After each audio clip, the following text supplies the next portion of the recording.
A big week for retail earnings ahead with heavyweights, Walmart, Target and Home Depot topping that's past estimates. Big names set to report next week as well. Let's bring in Dana Telsey, CEO of Telsey Advisory Group. Dana, good to see you. Thanks so much for joining us.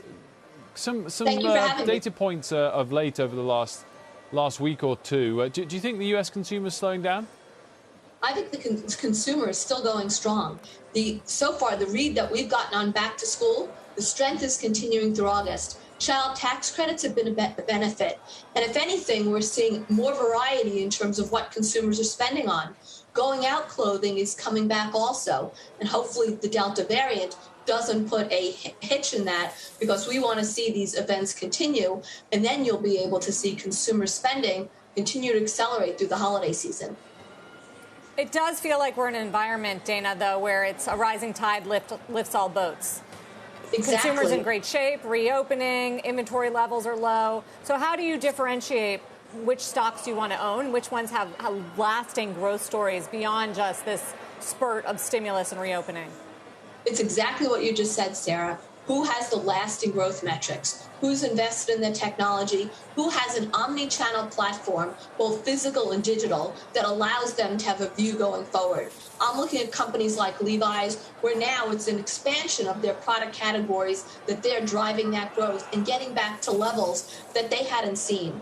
I'm looking at companies, I think Bath & Body Works continues to have a very significant path, not only with their existing categories, but with new categories also. And I'm looking at companies like Children's Place, where when you think about it, children have not gone back to school in nearly 2 years. The competition is also lessened. So what does this do? The combination of Children's Place's own stores, their partnership with Amazon, only enhances their sales and margin profile. That's the businesses I'm looking at. Who has the path to the future? Because they've made investments and now they're coming out the other side. Dana, are supply chain issues affecting everyone equally in the U.S.? It feels like that is all we talk about, and any guidance that's given out for the second half of the year is equally caveated with the costs. It's not the supply that's the issue, it's getting the goods, the delivery of the merchandise, and the container costs have just risen exponentially. That is the headwind to earnings in the back half of 2021, and whether it's the availability of goods, being able to get it will be the key.